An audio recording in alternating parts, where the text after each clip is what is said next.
오늘은 성령 강림 주일이라고 이렇게 교회적인 절기로 지키는 날입니다. 오늘 말씀 1절에 보면은 오순절 날이 왔다라고 했는데, 오순절이라고 하는 것은 50일을 말합니다. 50일. 근데 50일은 기준이 어느 기준이냐에 따라서 다르죠. 이제 어느 날을 기준해서 50일이냐 하면은 예수님께서 십자가에 못 박혀 죽으신 날이 6월절이거든요. 유대인의 명절입니다. 유대인의 최대 명절 중에 하나가 6월절인데, 예수님께서 십자가에 못 박혀 죽으신 그날을 기준으로 해서 50일이에요. 50일. 그러니까 50일이 돼서 우리 주님께서 이제 성령께서 오신 날이 바로 오순절입니다. 이때 성령이 오셨죠. 교회가 왜 절기로서 오순절을 귀하게 지킬까요? 귀하게 지킬까요? 오순절은 성령이 오신 날을 오순절이라고 이야기를 하는데, 왜 성령이 오신 날이 그렇게 중요할까요? 신앙생활하면서 왜 성령이 오신 날을 기억하게 하는 그런 중요한 행사가 될까요? 우리가 살면서 어떤 일에 몰입할 때가 있습니다. 어떤 일에 몰입하면 그 일에, 우리 다른 말로 하면 꽂힌다 이야기를, 그 일에 몰입하고 꽂히게 되면, 집중하게 되면 누구든 무엇인가를 이루게 됩니다. 무엇인가를 이루게 돼요. 몰입하게 되는 것이 있어야 뭔가를 이루게 되는데, 신앙생활은 사실은 우리의 시선을 한 곳에 고정시키는 것이 신앙생활이에요. 한 곳에 고정시키는 것이. 세상으로부터 하나님께 시선을 고정하는 거예요. 그게 신앙생활이거든요. 그래서 예수 믿는 사람들은 흔히 하는 말이 있습니다. 야, 그게 하나님 뜻이냐? 이렇게 물어보죠. 그런데 세상 사람들이 볼 때 그걸 뭐하러 물어보나? 하나님 뜻이냐 아니냐? 그게 뭐 그렇게 중요해? 내가 좋으면 되는 거지, 내 생각에 좋으면 되는 거지, 뭘 그 하나님 뜻을 생각하냐? 그런데 예수 믿는 사람들은 이상하게도 하나님 뜻이냐? 이런 걸 물어봐요. 그리고 그것을 보통 일반적으로 보통 그렇게 물어보죠. 하나님 그게 뜻이냐? 정말 그게 하나님 뜻입니까? 뜻이라고 생각합니까? 또 하나님 뜻입니까? 물어보고, 다른 말로 하나님이 기뻐하신다고 생각하십니까? 이렇게 자연스럽게 물어보는 것이 예수 믿는 사람들이에요. 집에서 무슨 일을 결정할 때도 예수 믿는 부부는 그렇게 결정을 할 때 이야기를 해봅니다. 정말 이게 하나님이 기뻐하시는 건가? 이렇게 생각을 하죠. 그래서 교회에서는 모든 판단을 하나님이 기뻐하시냐, 하나님이 이것을 원하시는 거라고 생각하냐, 이걸 항상 질문하고 거기에 대한 답으로 정말 하나님이 기뻐하신다 그러면 거기에 따라가는 것이 신앙생활입니다. 그래서 교회는 정말 이 진리 안에 선다고 하는 것이, 하나님 말씀대로 사는 것이 진리 안에 서는 것입니다.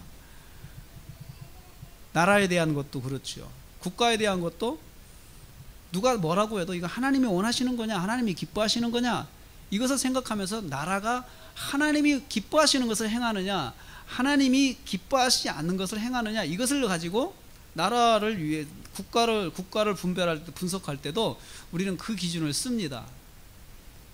나라가 하나님을 기뻐하시지 않는 일을 하면 교회는 당연히 거기에 대해서 의견을 내야 됩니다. 이것은 잘못된 것입니다. 이것은 잘못된 것입니다. 의견을 내야 되는 것이 교회입니다. 우리가 살면서 그렇게 어느 날에서부턴가 내가 관점이 바뀌게 되는 시점이 오는데, 그게 바로 믿음 생활할 때 옵니다. 그리고 믿음 생활을 하면서도 다 그런 건 아니에요. 믿음 생활을 하지만, 교회 생활을 하지만, 내가 교회 생활을 하면서도 그냥 여전히 내 생각대로 판단하고 결정하는 사람이 있는가 하면, 그것을 하나님 뜻대로 해보려고 노력하는 사람이 있어요. 그런데 예수 믿는 사람들은 공통점이 있습니다. 하나님 뜻대로 결정하는 사람이든 하나님 뜻이 아닌 대로 결정하는 사람이든 다 하나님 뜻대로 하고 싶어하는 마음이 있어요. 그래서 내 생각대로 결정했어도 하나님 뜻이 아닌 것 같으면 마음이 좀 불안한 것이 있어요. 예수 믿는 사람들은 마음이 좀 불안하죠. 내가 원하는 대로 해놓고도 좀 마음이 좀 편하지가 않아요. 누가 그것을 지적하는 것은 아닌데 내가 편하지 않는 거예요. 예수 믿는 사람이에요. 그 사람은 구원받은 사람이에요. 모든 일을 내 마음과 내 생각대로 하면서도 어느 순간인가 편하지 않은 거예요. 내가 왠지 마음이 불안한 거예요. 내가 뭔가를 잘못한 것 같아요. 그걸 누가 지적하는 건 아닌데 그런 생각을 가진 사람이 예수 믿는 사람이에요. 왜 그러면 그런 생각을 하게 될까요? 예수 믿는 사람들은 왜 그런 생각을 해야 될까요? 예수를 믿음으로 고백하면, 내가 예수님을 믿습니다라고 고백을 하면, 고백하는 순간 고백하는 그 사람에게 성령이 그 사람에게 들어가십니다. 성령이 함께 하세요. 그래서 성령이 그 사람 속에서 자꾸 말을 하시는 거예요. 성령께서.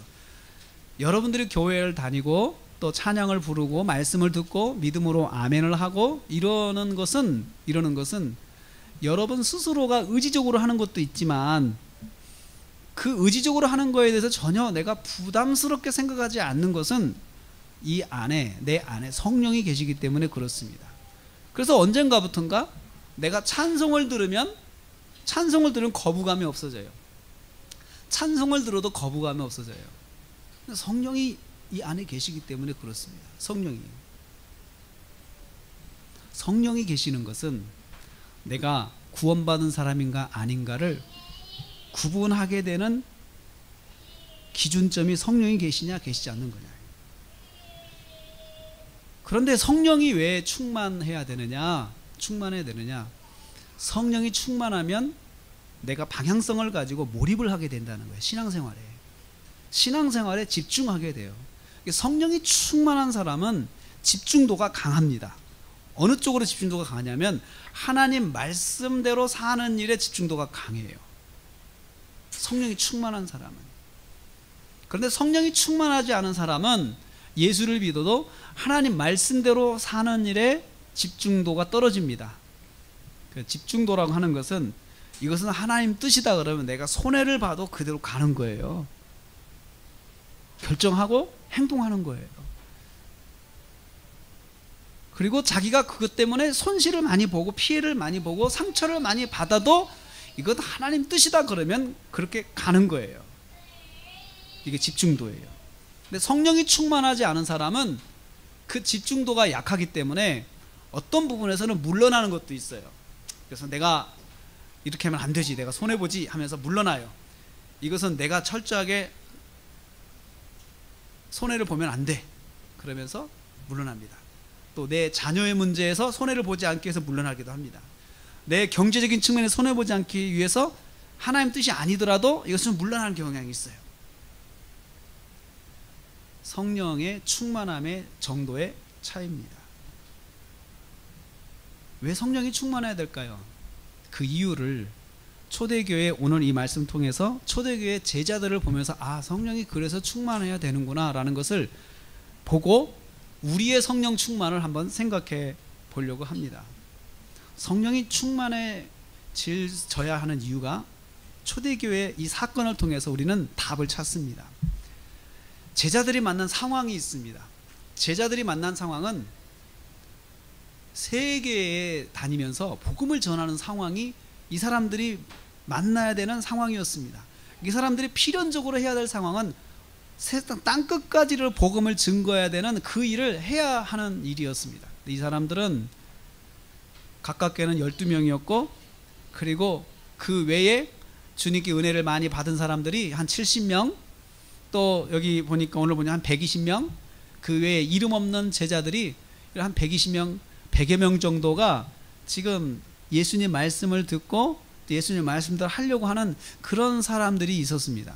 그런데 이 사람들이 직면해야 될 대상은 땅끝, 세상 끝까지 지나가면서 자기들이 만나야 되는 언어가 다르고 문화가 다르고 또 삶이 다르고 그리고 여러 가지 관심이 다른 많은 사람들을 만나야 했습니다.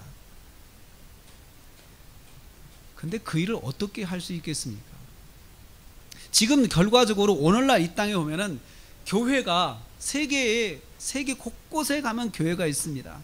그래서 수많은 그리스도인들이 세계 곳곳에 다 있는데 이 정도로 복음화가 되기까지는 처음에 시작한 12제자들, 그 제자들부터 시작을 했잖아요. 그런데 그 제자들이 만약에 오늘날의 결과를 생각해보면 얼마나 부담이 되겠습니까? 내가 세상에 있는 모든 사람들에게 예수님 복음을 전해야 되는데 어떻게 내가 그걸 다 하겠습니까? 부담스럽죠. 이건 난 할 수 없어요. 만약에 하나님께서 그 모든 결과를 보여주면서 네가 이렇게 할 때까지 너희들이 이러한 일들을 할 수 있도록 해야 돼, 그러면은 누구도 한 사람도 빠짐없이 그냥 주저앉을 겁니다. 난 못합니다. 저는 못합니다. 절대로 못합니다. 제가 어떻게 저 멀리까지 가겠습니까? 땅끝까지 가겠습니까? 전 못합니다.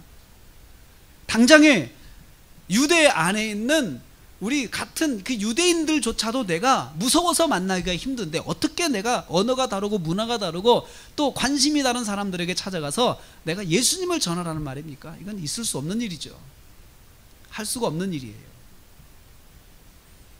그리고 이 제자들은 실제로 참 겁이 많았던 사람들이었습니다. 그리고 무서움이 많았던 사람들이었고 두려움이 많았습니다. 그래서 예수님께 십자가에 못 박혀 죽으시던 그 밤에 다 도망갔어요. 죽는 것이 두려워서 도망갔어요. 예수님처럼 고난받는 것이 두려워서 다 도망갔어요. 아마 내가 그 자리에 나도 있었다면 나도 도망갔을 거예요. 믿음이 그렇게 깊지가 않은데 예수님 고난받으시는 거 보면서 얼마나 무섭겠어요. 여러분, 얼마나 무섭겠어요. 여러분, 제자들이 참 두려움이 많았던 사람들이에요. 우리와 똑같은 사람이었어요. 뭔 일을 하려고는 참 무서워요. 뭐 하나 하려면 정말 캄캄해서도 무섭고 어떻게 할 줄 몰라서도 무섭고 실제로 위협 때문에 무섭고 무서워서 하지 못할 일이 참 많았던 사람들이었어요. 그런데 이 사람들에게 성령이 오셨어요. 성령 충만함을 받았는데 성령 충만함을 받으니까 이 사람들이 어떻게 변했냐면은 자기들이 무서워하는 사람들을 찾아가기 시작하는 거예요. 자기들이 말을 꺼내기도 정말 두렵고 무서운 사람들을 찾아가서 말을 하기 시작하는 거예요. 그리고 그 사람들이 험한 인상을 지으면서 듣기 싫어해도 말하는 거예요. 담대함이 생긴 거예요. 그리고 그 말하는 것을 한 번으로 끝난 게 아니에요. 한 번으로 끝나지 않고 지속적으로 말하는 거예요. 먼저 자기가 사는 동네에서 나갈 때마다 예수님을 전하는 거예요. 사람들이 듣기 싫어해도 예수님을 전해요.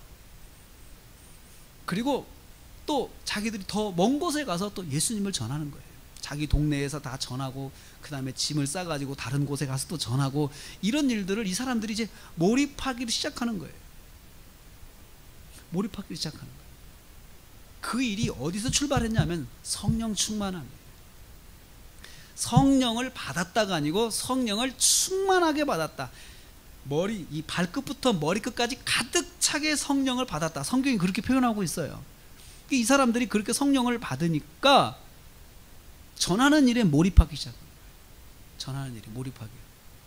누가 시키지 않아도 자기들이 스스로 찾아가는 거예요.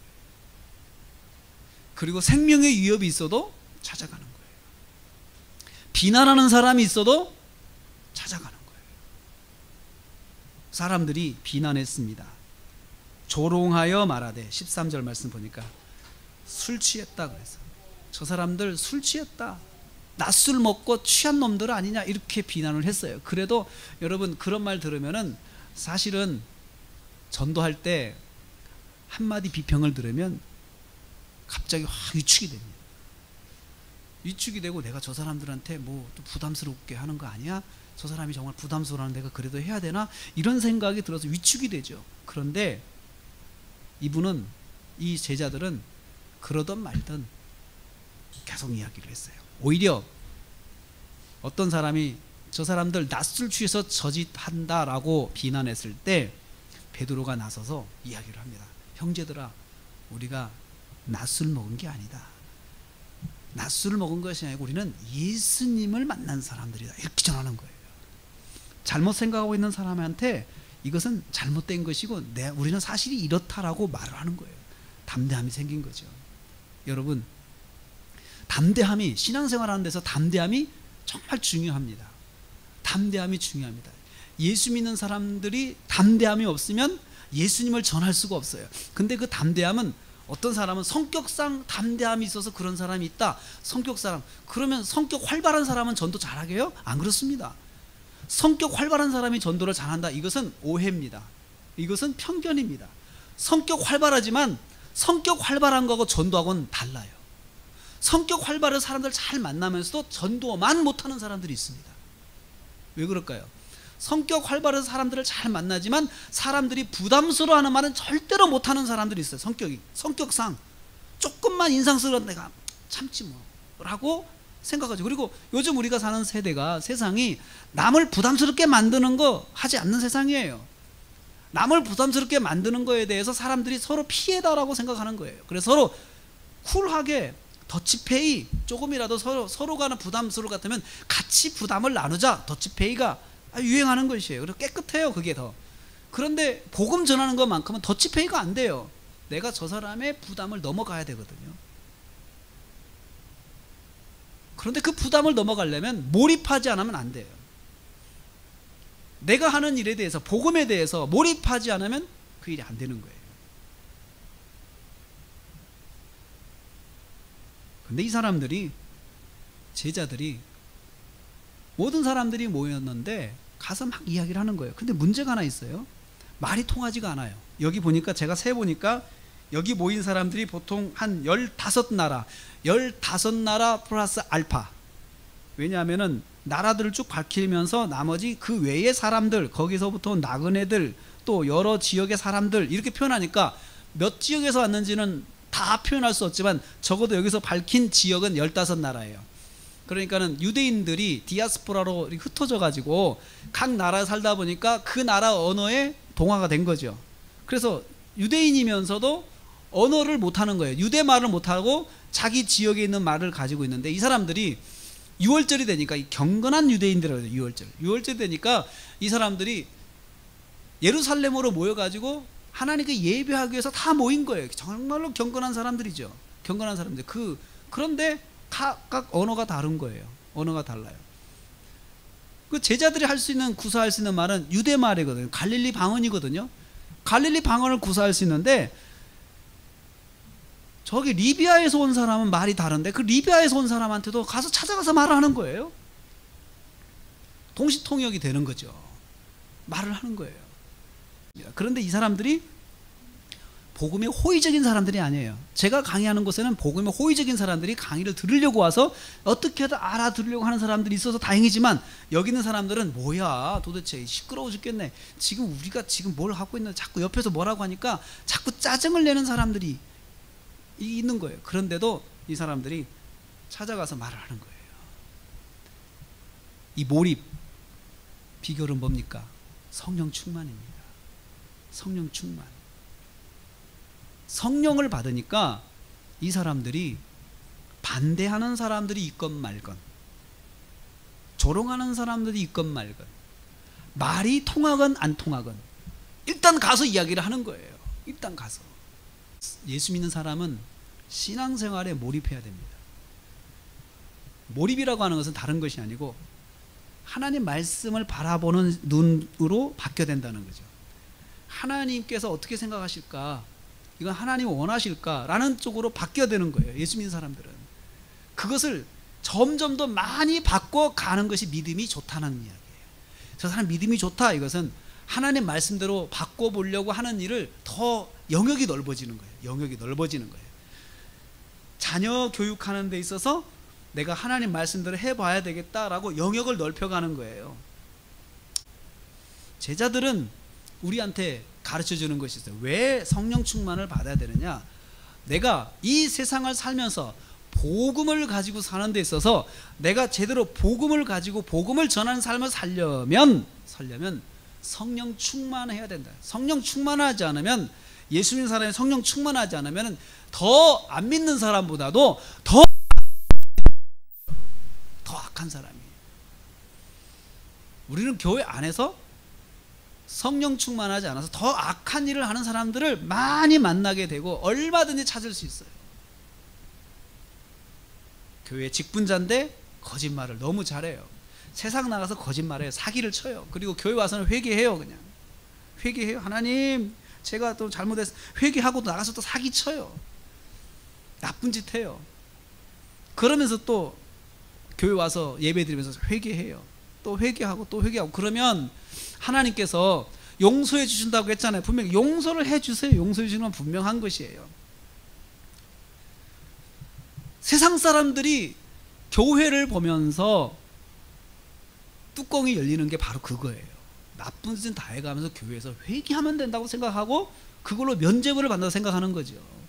밀양이라는 영화가 가지고 있는 그 흐름 중에 하나 그거잖아요. 밀양이라는 영화가 뚜껑 열리는 거예요. 난 그 교회 안 가. 저런 사람들을 용서해주고 저런 사람 위로받는 것이라면, 하나도 양심의 가책을 느끼지 않고 위로받는 것이라면 나는 교회가 싫다. 그 사람들이 그런 말을 하잖아요. 왜 그럴까요? 성령 충만하지 않으니까 아무런 마음의 가책이 없는 거예요. 내가 정말 죄를 범하면 첫째는 하나님 앞에 가슴 아픈 거였거든요. 마음을 찢고 옷을 찢으라고 했어요. 하나님 앞에서. 근데 그 찢는 것이 없이 그냥 용서해 주세요. 용서해 주세요. 그냥 프로세스 중에 하나예요. 그냥 하나의 그 프로세스 중 하나로 그냥 내가 잘못해놓고 다음에 가서 회개하면 돼. 그렇게 하는 거. 그런데 여러분, 성경은 그렇게 분명히 이야기를 합니다. 다윗이 죄를 졌어요. 다윗이 살인죄, 살인교사죄, 그 다음에 또 간통죄, 간음죄를 졌어요. 하나님께서 다윗이 회개할 때 다윗의 죄의 값은 용서해 주셨어요. 사망은 용서해 주셨어요. 그런데 그 죄로 인한 영향력으로는 고통받겠어요. 영향력. 항상 영향력은 남습니다. 죄는 용서받지만 죄로 인한 영향력이라는 것이 있어요. 그것을 아들이 봤어요. 장성한 아들이 보고 아들이 마음에 상처를 받았어요. 압살롬이 상처를 받았어요. 그 압살롬이 그 아버지보다 더 잔인한 일을 합니다. 근데 그것이 다윗은 압니다. 나 때문이라는 거 알아요. 그래서 다윗이 압살롬을 미워하지 않습니다. 내 죄의 값은 용서받았지만 내 죄의 영향력이 아들에게 가서 그걸로 그 아들이 그렇게 고통당하고 사는 것을 아는 거예요. 우리도 기억해야 돼요. 내가 회개하고 하나님께 용서를 하면 하나님 용서해 주세요. 그렇지만 내 자녀가, 내 가까이 있는 사람이 죄의 영향력, 나를 통해 받은 영향력 때문에 또 고통을 받을 수 있다는 거 알아야 돼요. 그래서 죄는 안 져야 되는 거예요. 죄는 범하지 않아야 되는 것이에요. 왜냐하면 영향력이 남아서 또 죄로 인한 죄의 열매가 또 나오기 때문에. 그 영화가 그것을 좀 보여줬으면 어땠을까? 교회에서 회개하는 그 성도가 어떻게 더 용서는 받았지만 이 세상을 살면서 죄의 영향력으로 어떻게 고통받고 사는가를 좀 그걸 보여줬으면, 그분이 그것을 옆에서 볼 수만 있었다면 교회를 그렇게 보지는 않았을 것입니다.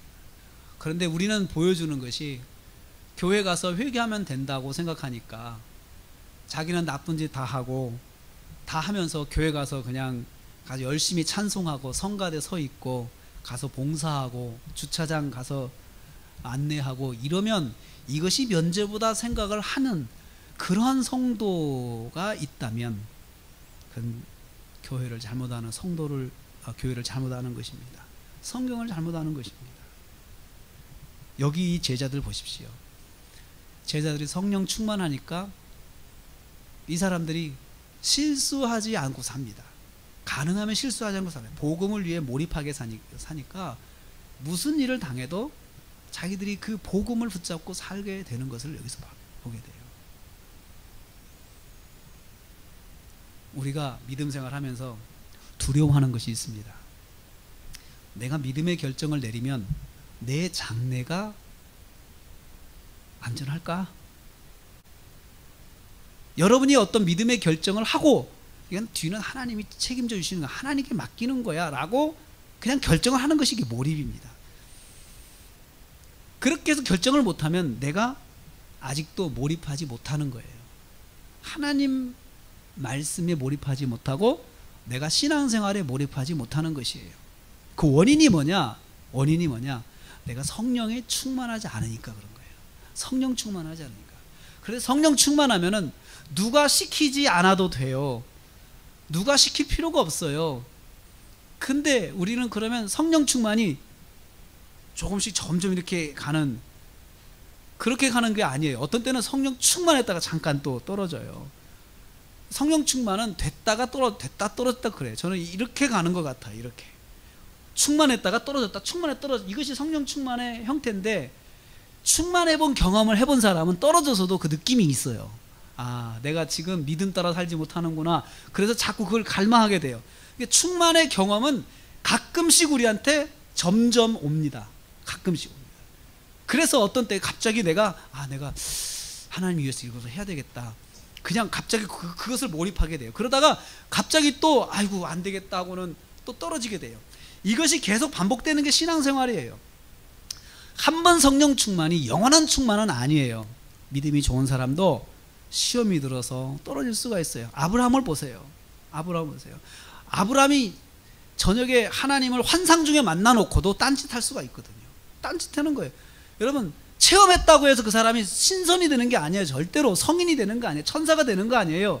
우리는 인간이라 체험을 했어도 곧바로 부부싸움 할 수 있어요.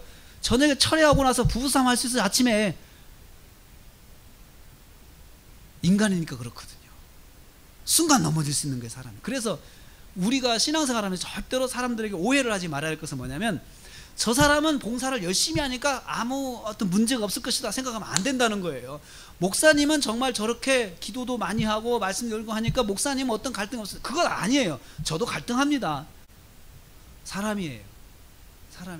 우리는 그것을 항상 반복하며 사는 사람이에요. 연약함이죠. 그런데 그것을 이거 내가 잘못됐다, 빨리 그거 회복해야 되겠다, 이런 걸 느끼는 게 뭐냐, 성령이 그 안에 계시는 거예요.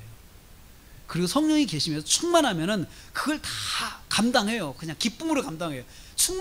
갑자기 충만이 떨어지면 안 되는 거예요. 내가 말씀대로 살아야겠다, 나는 주님의 종이지, 주님의 노예지.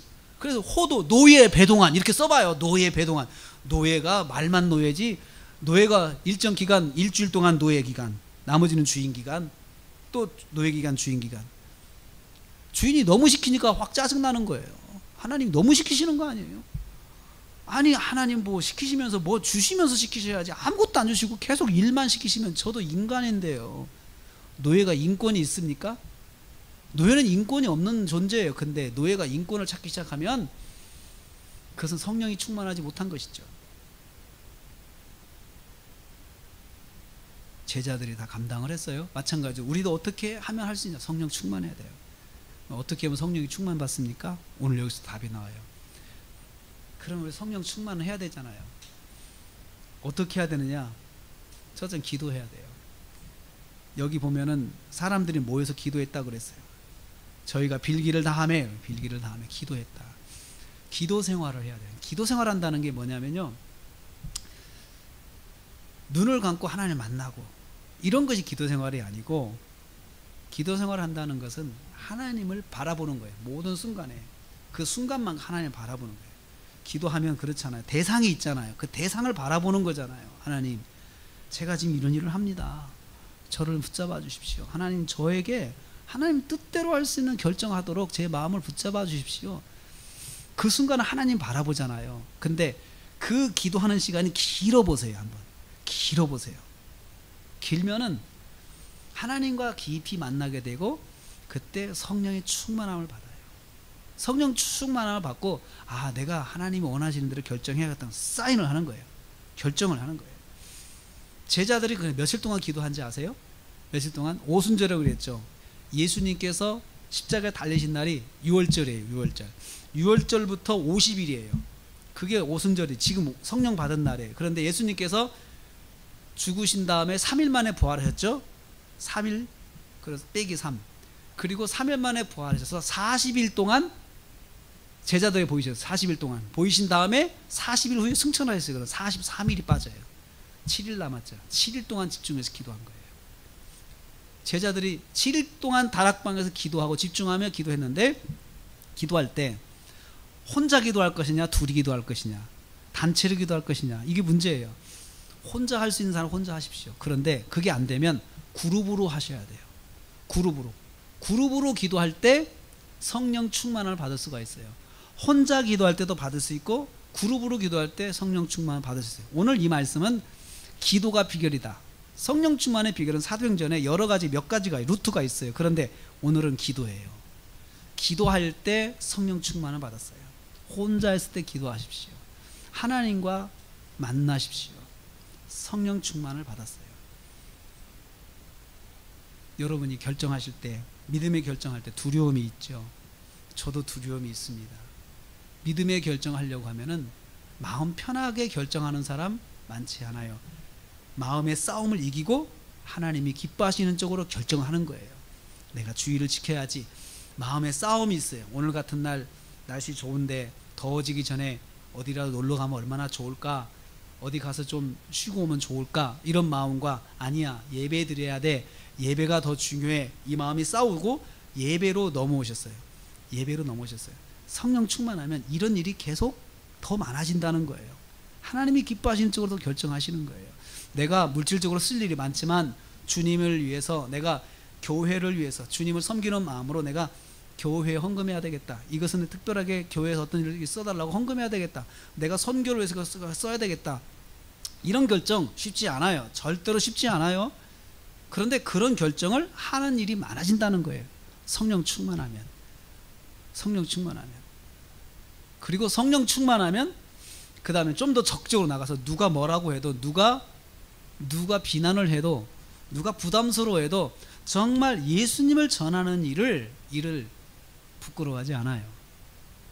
내가 예수님 말씀대로 사는 일을 부끄러워하지 않는다는 거죠.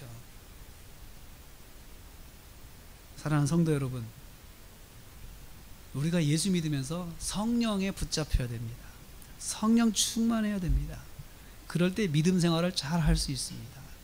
저도 목사지만 성령 충만하지 않으면 저도 인간적이 될 수 있어요. 인간적인 결정이 더 쉬워요. 어떻게 보면. 왜냐하면 이성적이고 합리적인 결정을 하면 되거든요. 그리고 데이터를 가지고 이렇게 하는 게 더 훨씬 낫다라고 생각하는 것이 더 있어요. 그런데 믿음으로 보면 그것이 아닐 때가 있다란 말이죠. 그것이 아니고 이렇게 해야 된다. 그런데 그대로 했을 때는 내가 손해볼 수 있거든요. 그럼에도 불구하고 내가 하나님 말씀대로 해야 되겠다. 그것이 성령 충만한 사람이 할 수 있는 결정이에요. 직장에서 무슨 일이 있어요. 그때 내가 믿음 따라 할 것이냐, 아니면 인간적인 과정을 가지고 할 것이냐, 두 선택의 기로가 있어요. 우리 믿는 사람들은. 세상 사람들은 그런 고민할 필요가 없어요. 합리적으로 하면 돼요. 자기한테 절대 손해 안 보는 방향으로 결정하면 돼요. 근데 우리는 때로는 말씀이, 하나님께서 손해를 보더라도 이렇게 해라라고 할 때가 있기 때문에 우리는 굉장히 괴롭습니다. 근데 그것을 기쁜 마음으로 감당할 수 있는 사람은 어떤 사람이냐? 성령 충만한 사람이에요. 성령 충만한 사람. 성령이 충만하면 하나님과의 교제가 아주 쉽습니다. 하나님 뜻이 무엇인가를 쉽게 알 수 있습니다.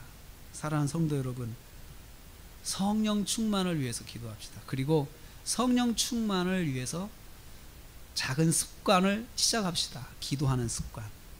기도하는 습관을 가집시다. 기도는 성령 충만을 위한 가장 기본적인 방법입니다.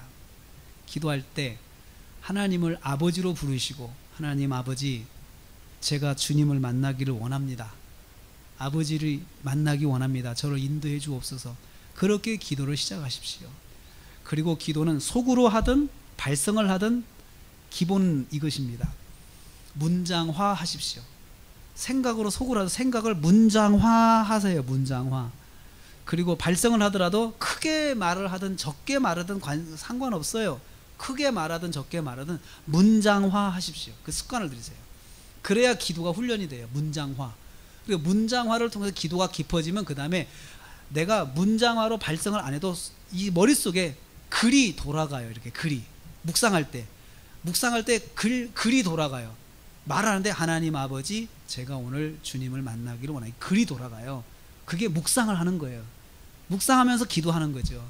그냥 명상이 아닙니다. 명상은 그냥 가만히 생각을 비우고 떠오르는 생각을 찾아가는 게 명상인데, 기도와 묵상은, 우리가 기도할 때 교회의 묵상은 그것이 아니고 문장화를 하는 것이에요. 문장화. 하나님과 대화하는 것이죠. 대화하는데 소리 없이 대화하면 묵상이라고 이야기하죠. 그럴 때 성령 충만을 받습니다. 성령 충만한 사람은 가장 능력 있는 사람입니다. 성령 충만한 사람이 교회 안에서 가장 두려운 사람입니다.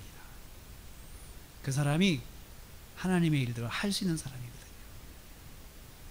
저와 여러분이 성령 충만한 성도가 되어서 주님을 기쁘시게 하고 또 우리가 결정해야 될 때 하나님이 기뻐하시는 결정을 하는 저와 여러분 되시기를 주님의 이름으로 축복합니다.